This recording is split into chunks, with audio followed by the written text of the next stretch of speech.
Replacing one or many blocks in AutoCAD has never been easier.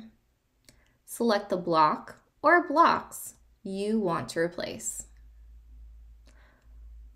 All selected blocks must be instances of the same block.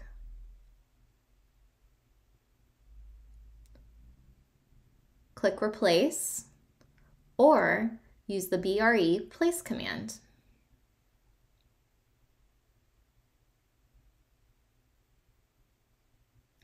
Using machine learning, suggested blocks will appear on the palette.